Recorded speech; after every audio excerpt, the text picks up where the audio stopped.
Hello everybody. So I've been fortunate enough, I'm a big Chevy fan myself, but my truck got hit, so it's in the shop. And they gave me an ecoboost, 2015 ecoboost for a full week. So I kind of actually enjoy it because I get to test it, see the pros and cons, see what all the Ford guys are talking about. So so far I have seen that the truck it's a quick truck, but the mid-range RPM, that like your towing range between like 2,000 and 4,000 RPMs, isn't much different than like a 6-liter. But when the RPMs are up high, it definitely gets with the program.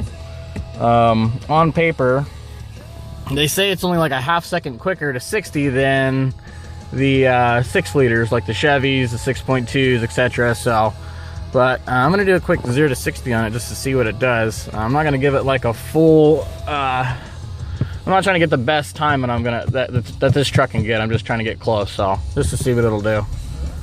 So, hope you enjoy it.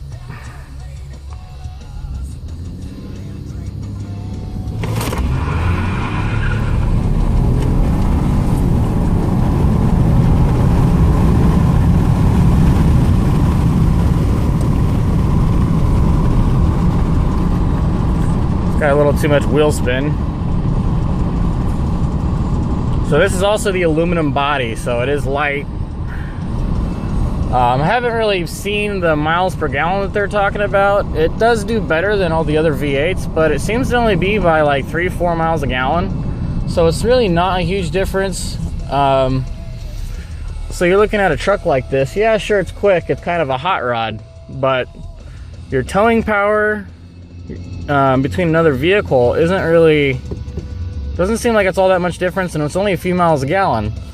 But you've got 2 turbos on here, and I believe this one is a 3.5 liter, but I'll double check before I post the video. But it's like the 2 turbos, they only last, roughly 120,000 miles or so. They don't last the whole length of the engine. So it's like you're looking at $4 grand to replace turbos every 120,000 miles on this thing. So it's like, are you really saving that much in fuel? And is that little bit of extra power worth it? So, looking over a 200,000 mile lifespan, you're gonna spend about $8,000 on turbos. So, and you got to think of there's more things to go wrong with a twin turbo. It's more finicky. So, it is a fun truck. Don't get me wrong, it does shit and get up above 4,000 RPMs, and it is fun to hot rod, but I don't think it's really worth the hype.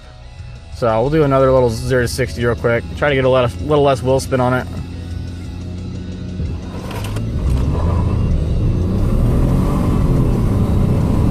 Spun to almost 40 miles an hour.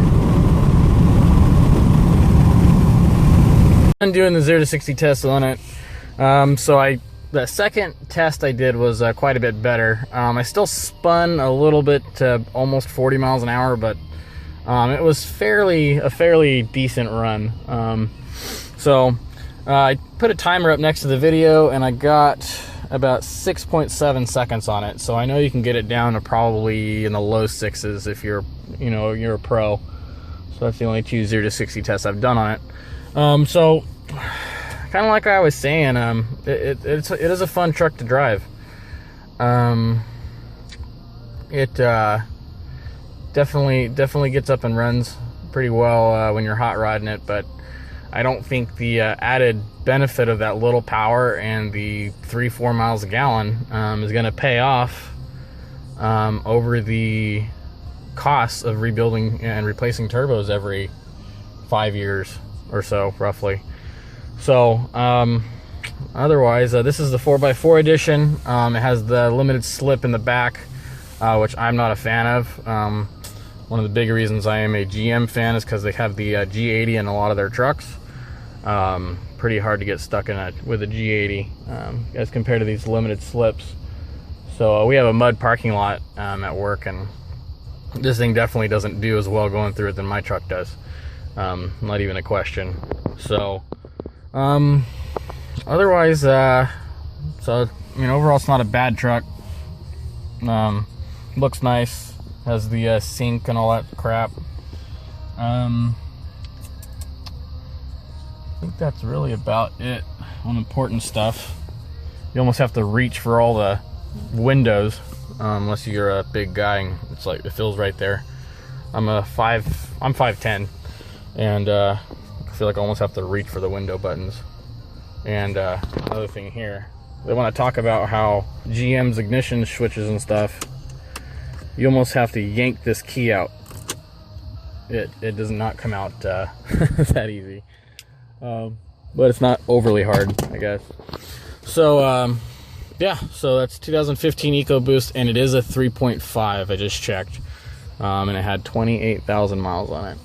So otherwise, if you have any questions, hit me up. Bye.